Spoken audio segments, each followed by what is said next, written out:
Hello friend, ये मेरा विरेचन चल रहा था और मेरी अग्नि काफ़ी मंद थी, तो मेरा 7 दिन से ज़्यादा इसमें दीपन पाचन चला था। फिर ये मेरा स्नेहन का पहला दिन था जिसमें मैंने 20 ml घी पिया था। और पहले दिन घी मुझसे बिल्कुल भी नहीं पिया जा रहा था क्योंकि आदत नहीं थी। और मैंने पहले भी विरेचन कराया हुआ है 2 बार, तो मुझे वो याद आ गया था, तो मुझे सोच के भी उल्टी आ रही थी। फिर मैंने जैसे कैसे करके पी लिया और उस दिन मेरा एग्ज़ाम भी था। और उसमें ना पूरे दिन गर्म पानी पीना होता है और दिन में सोना वर्जित होता है, सिर्फ रात को ही सो सकते हैं और पूरे दिन गर्म पानी पीते हैं और जब तक विरेचन चलेगा तब तक गर्म पानी पीते हैं। फिर मेरा सेकंड डे था, इस दिन मुझे 35 ml घी लेना था और आज मुझे थोड़ा ईज़ी लगा पीना और मैंने ईज़िली पी लिया। मुझे यकीन नहीं था मैं इतना ईज़िली पी लूँगी। फिर मैंने गर्म पानी पिया और इसको पचाया।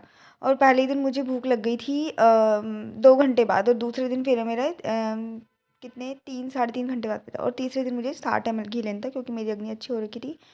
और अब मुझे घी पीने में ना थोड़ा कम डर लगने लग गया था क्योंकि दूसरा दिन काफ़ी ईज़िली निकल गया था और ये मैंने जैसे-जैसे मुँह बना के पी लिया, लेकिन इसकी स्मेल ना बहुत चढ़ती है और बहुत मुश्किल हो जाता है पीना। लेकिन मुझे अपना थायराइड भी ठीक करना है, तो मुझे ये पीना पड़ रहा था। और फिर 4th डे मेरा चैलेंज था 90 ml घी पीने का। और अब मुझे घी पीने में धीरे-धीरे ना आदत होती जा रही थी और मुझे कम डर लगने लग गया था। उसके साथ मैं हमेशा गर्म पानी रखती थी ताकि घी अगर बाहर आए उल्टी के रूप में तो मैं इसे अंदर वापस ले लूँ।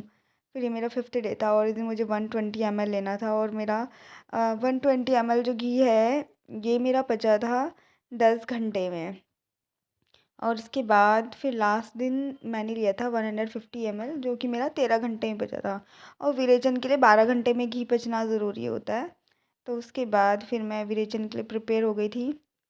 लेकिन सच में घी पीना मुझे सबसे टफ़ स्टेप लगता है। जो मेन विरेचन का दिन होता है ना, वो तो होता ही है ख़तरनाक, लेकिन ये घी पीना बहुत टफ़ है। सोचो मतलब आप सुबह-सुबह उठ रहे हो और ये गंदा सा घी, गंदा नहीं कहूँगी लेकिन उसमें ना थोड़ी स्मेल आती है। और मतलब बार-बार घी मुँह के सामने आता है और बार-बार ये दूर-दूर जाता रहता है, ऐसा हो जाता है।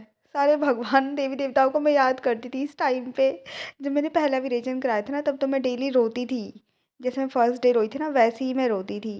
लेकिन तीसरी बार मुझे कुछ ख़ास इतना ज़्यादा प्रॉब्लम नहीं हुई जितनी मेरे को फर्स्ट और सेकंड टाइम जब मैंने विरेचन कराया था तब हुई। तो ये मैंने फिनिश कर दिया और उसके बाद मैं ना सहम जाती थी। कुछ मिनटों तक ऐसी हो जाती थी कि अ जैसे कि डिप्रेशन में चले जाते हैं ना, वैसी वाली हालत हो जाती थी।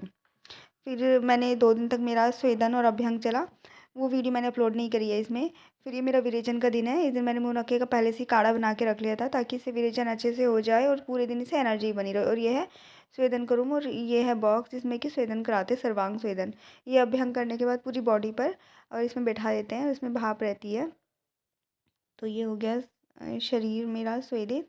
और इसके बाद मैं प्रिपेयर हो जाऊँगी औषध लेने के लिए। और ये जो मैं औषध लूँगी ना, त्रिवृत अवले, इससे मुझे ना दृष्ट संयोग छर्दी है, मतलब मैंने इसको पहले लिया हुआ है, तो मुझे तब से ना इससे ना बहुत अजीब-सा मन हो गया। मैं च्यवनप्राश भी नहीं खा पाती हूँ क्योंकि च्यवनप्राश भी उसी के जैसे दिखता है, हालाँकि वो टेस्ट में बुरा नहीं होता।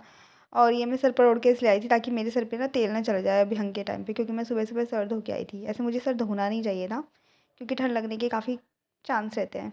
बॉस लोगों ने बोला अच्छा लग रहा है, तो फिर मैंने पहन लिया वीडियो बनाने के लिए। फिर बॉस ने ये औषधि घोली और फिर बॉस लोगों ने मेरे पास ना आकर के मंत्रोच्चारण किया और मैं उसमें बहुत हँस रही थी। मुझे ना एक वीआईपी वाली फीलिंग आ रही थी, लेकिन जब मैं औषधि पीने लग गई तो मेरी सारी हेकड़ी निकल गई और मेरे को उल्टी पे उल्टी आने लग गई। थोड़ी-सी मैंने औषधि निकाल भी दी थी और फिर ये मेरा विरेचन हुआ। मेरे को 30 वेग आए थे। मेरी एकदम उत्तम शुद्धि हुई थी। फिर मुझे 7 दिन तक संसर्जन कर्म करना पड़ा जिसमें मैंने मांड पिया, यूष मतलब दाल का पानी पिया, ठीक है? और फिर मैंने खिचड़ी वगैरह ये सब 7 दिन तक किया। Bye bye.